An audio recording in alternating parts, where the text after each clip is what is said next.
السلام علیکم ورحمۃ اللہ وبرکاتہ۔ اعوذ باللہ من الشیطان الرجیم، بسم اللہ الرحمن الرحیم۔ قل ان کنتم تحبون اللہ فاتبعونی یحببکم اللہ ویغفر لکم ذنوبکم واللہ غفور رحیم۔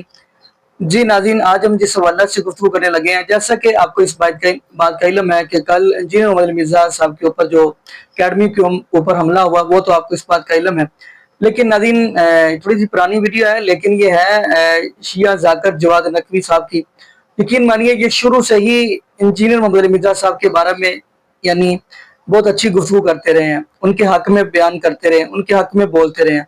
آج ہم آپ کو انہیں کی ویڈیو سنائیں گے، اور یقین مانیے آپ ویڈیو سنیں گے تو آپ حیران بھی ہوں گے، اور آپ کو ایسی گفتگو سننے کے بعد آپ کا ایمان بھی تازہ ہوگا۔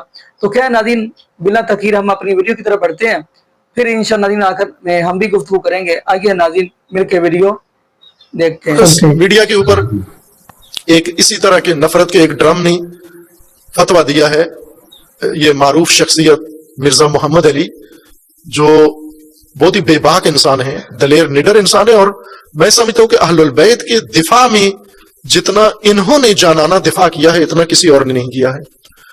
ان کا ایک اپنا انداز ہے جس پہ کسی کو اعتراض بھی ہو سکتا ہے، مشکلات ہو سکتی ہیں، وہ اپنی جگہ پر ہے، لیکن اس زمانے میں اہل البیت کے ساتھ جو ان کی ڈیڈیکیشن ہے، جس طرح باقی علماء بھی ہیں چند ایک، لیکن یہ اس میدان میں تمام مصلحتیں چھوڑ کر سامنے آ کر اہل البیت کا دفاع بہت زبردست انداز سے کرتے ہیں، اور اسی کے یعنی اصل جرم ان کا یہی ہے۔ چند علماء اہل سنت میں جو اہل سنت کی طرف سے معتوب ہیں، ان کا اصل جرم یہ ہے کہ اہل البیت کے ساتھ کھڑے ہوتے ہیں، جیسے مولانا طارق جمیل صاحب ہیں، اہل البیت کی وجہ سے ان کے ساتھ یہ رویہ ہے، اور اسی طرح یہ بھی ہیں، یہ اہل حدیث اپنے آپ کو کہتے ہیں، لیکن اہل حدیث ان پر زیادہ اعتراض کرتے ہیں دوسروں کی نسبت۔ آزاد سوچتے ہیں، آزاد فکر کا آدمی ہے، اور بات کرتے ہیں تو بات کا جواب بات سے دیں۔ اگر آپ کے مسلک کے بارے میں انہوں نے بات کی ہے، کوئی دلیل دی ہے، تو آپ بات سے، لیکن مقابلے میں انہوں نے ان کے واجب القتل ہونے کا کہا ہے کہ پہلے حکومت ان کو قتل کرے، اور اگر حکومت نہیں کرتی تو غازی اٹھ کے یہ کام کرے۔ تو غازی اگر اٹھنا شروع ہو گئے تو پھر تو غازی ہر طرف اٹھیں گے، پھر تو صرف آپ کا غازی نہیں ہے، دوسروں کا غازی بھی اٹھے گا۔ تو غازی کے مقابلے میں جب آئے گا تو پھر وہی عدم مچے گا ملک کے اندر۔ تو اس قسم کے جو نفرت پھیلانے والے ہیں، نفرتوں کے بات تحمل ہی نہیں کرتے، برداشت ہی نہیں کرتے۔ اگر آپ کو بات ان کی غلط لگتی ہے تو آپ ان کو جواب دیں، آپ علمی جواب دیں ان کو آپ، لیکن یہ جو حرکتیں کرتے ہیں یہ بہت ہی ناروا ہیں۔ اس سے وہ پچھلا دور دوبارہ تکرار ہو جائے گا۔ وہ دور نہیں ہے کہ آپ کا غازی نکل کے کاروائی کر جائے، دوسروں کا غازی چپ خاموش بیٹھا رہے گا۔ آج جو حالات جہاں پر پہنچے ہیں، آپ کا ایک غازی نکلے گا، دوسروں کے 2 غازی میدان میں آ جائیں گے، تو رکے گا نہیں، یہ سلسلہ کہیں بھی نہیں رکے گا۔ اس طرف نہ آئیں۔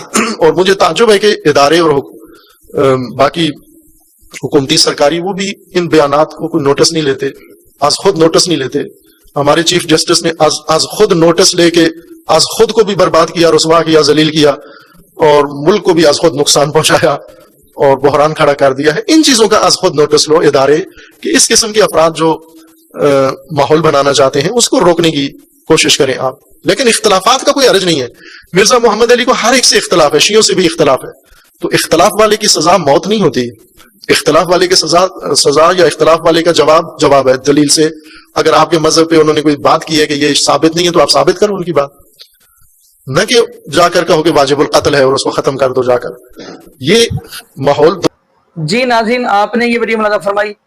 تو ناظرین، پہلے نمبر پہ ہم بات کرتے چلے اللہ رب العالمین کے قرآن کے حوالہ سے، الیوم اکملت لکم دینکم واتممت علیکم نعمتی ورضیت لکم الاسلام دینا۔ اللہ رب العالمین فرماتے ہیں، میرے محبوب علیہ السلام جی، ہم نے آج کے دن آپ کے اوپر دین اسلام کو مکمل کر دیا اور اپنی نعمتوں کا بھی اتمام کر دیا، اور اگر آپ کے لیے پسند کیا تو دین اسلام کو پسند کیا۔ ناظرین، اب دین اسلام مکمل ہو گیا، نہ ہی اب اضافہ کیا جائے نہ ہی اب کمی کی جائے۔ اور اب اگلی بات ہم کرتے چلیں جو شیعہ ذاکر جواد نقوی صاحب ہے، لیکن آپ کو اس بات کو ماننا پڑے گا، یہ وہ بندہ ہے جو حق کو تسلیم کرتا ہے، حق کو حق مانتا ہے، یعنی حق مانتا بھی ہے اور عوام الناس کے سامنے حق بیان بھی کرتا ہے یہ بندہ۔ تو ناظرین، اگلی بات ہم کرتے چلے انجینئر محمد مرزا صاحب کی۔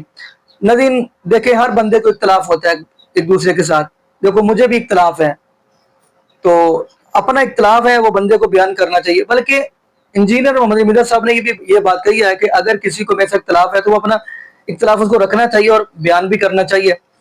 تو ناظرین میں یہاں پہ یہی بات کرتا چلوں کہ اگر وہ بندہ آپ کے سامنے رب العالمین کا قرآن رکھ رہا ہے, محبوب علیہ السلام کا فرمان رکھ رہا ہے, تو پھر ہمیں تسلیم کرنا چاہیے.